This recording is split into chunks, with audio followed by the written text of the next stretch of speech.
10 cara sederhana membangun kerja tim yang solid dan efektif.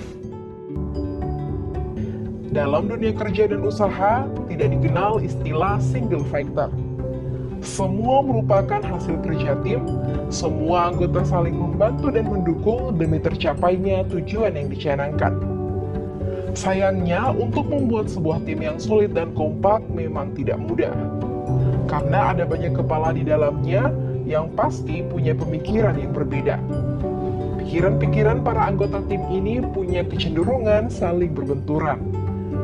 Perselisihan adalah sesuatu yang wajar terjadi di dalam tim kerja. Ini merupakan dinamika yang tidak bisa ditolak, dan inilah yang akhirnya membuat sebuah tim sulit untuk mencapai kerja maksimal. Tapi jangan khawatir, sesuatu yang sulit bukan berarti tidak bisa dilakukan. Selama Anda tahu caranya, pasti bisa membangun kerja tim yang solid dan efektif. Ingin tahu caranya? Simak sampai habis video berikut ya. Tapi sebelumnya, agar tidak ketinggalan video-video terbaru kami, jangan lupa support kami dengan mengklik tombol like dan subscribe di bawah. Nomor 1, memiliki visi dan misi yang sama. Sebuah tim tidak bisa bekerja dengan baik dan efektif jika setiap anggotanya memiliki visi dan tujuan yang berbeda. Sebagai contoh, si A ingin ke utara, B maunya ke selatan, C justru memilih ke tenggara. Dapat dipastikan, tim yang berisi orang-orang seperti itu tidak akan bisa mencapai target. Karena itu, dari mulai pimpinan hingga anggota tim harus memiliki visi dan misi yang sama, sehingga dalam setiap tindakan yang diambil merupakan implementasi dari visi dan misi tim, bukan visi dan misi individu. Nomor 2, membangun rasa saling percaya. Rasa saling percaya menjadi syarat mutlak untuk bisa membangun kerjasama tim yang solid. Karena tidak akan ada kerja tim yang sukses jika anggotanya tidak saling percaya. Akhirnya seluruh anggota hanya bekerja masing-masing secara individual. Rasa percaya ini akan menegaskan bahwa tugas yang diemban setiap orang pasti berbeda kadarnya. Setiap anggota tim akan yakin bahwa tugas yang dibebankan kepada rekan satu tim akan terlaksana dengan baik dan sesuai kemampuan masing-masing. Nomor 3, intensif berkomunikasi. Jangan pernah anggap sepele masalah komunikasi. Ketika komunikasi sesama anggota tim macet, dipastikan kerja tim akan berantakan. Karena setiap orang tidak mengerti apa yang harus dilakukan. Karena itu, lakukan komunikasi secara intensif, baik melalui meeting pagi atau pertemuan lain yang dilakukan oleh seluruh anggota tim kerja. Sehingga setiap orang akan mengerti tugas dan target yang harus dilaksanakan.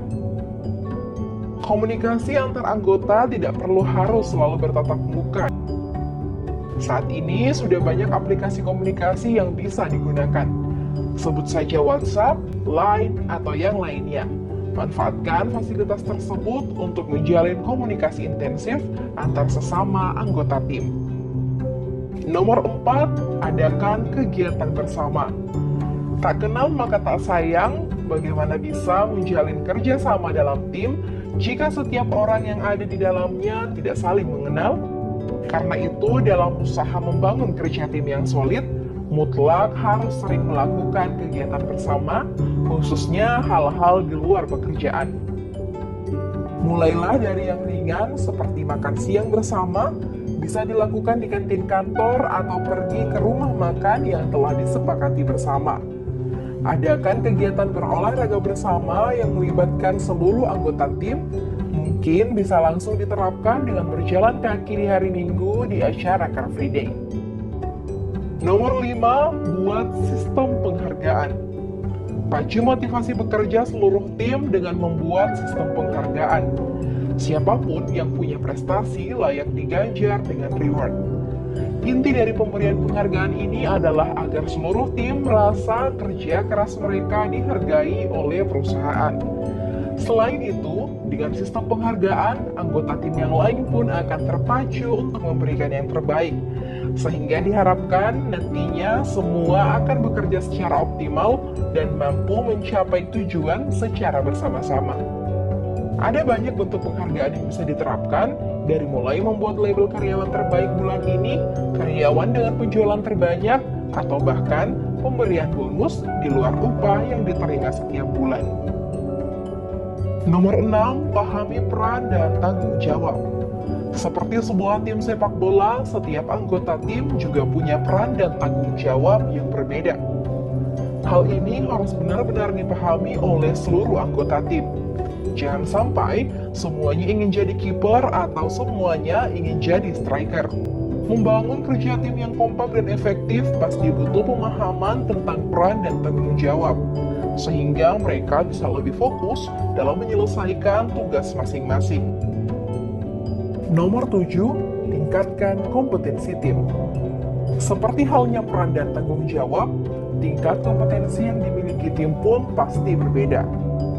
Jika ternyata tingkat kompetensi antara anggota tim terlalu jauh perbedaannya, saatnya untuk meningkatkannya melalui pelatihan.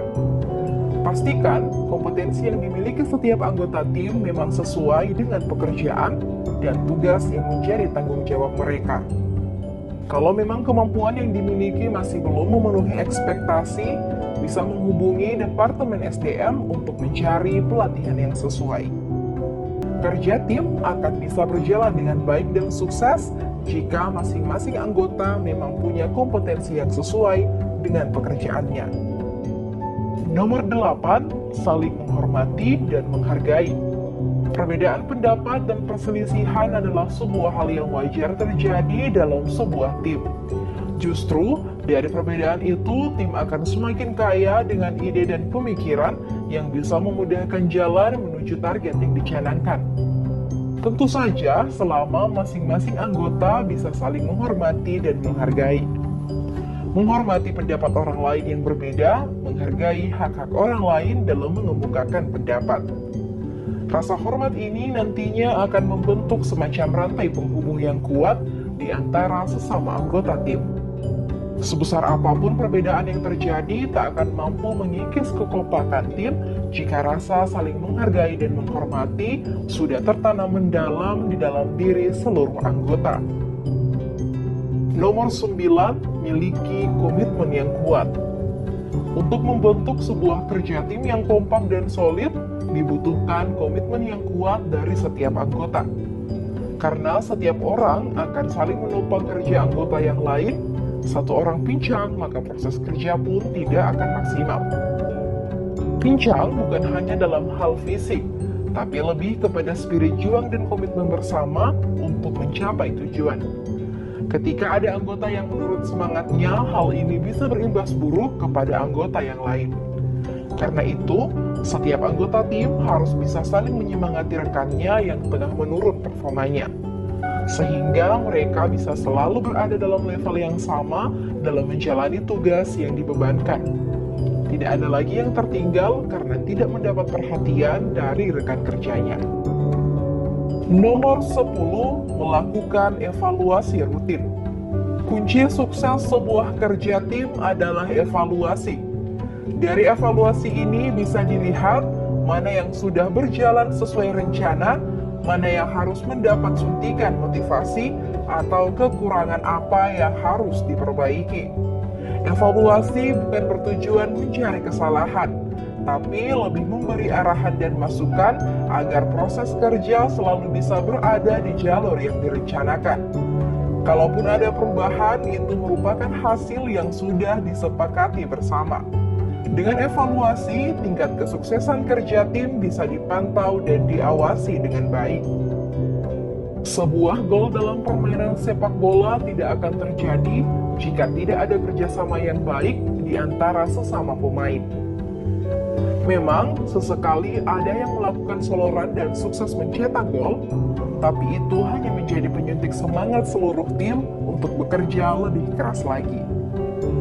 Karena membangun kerja tim untuk bisa mencapai target tidak akan mudah. Butuh komitmen dan kesadaran seluruh anggota tim dalam menjalankan peran masing-masing. Dengan demikian, hasil yang nantinya dicapai akan terasa sebagai sebuah hasil bersama, bukan hasil dari satu atau dua orang semata.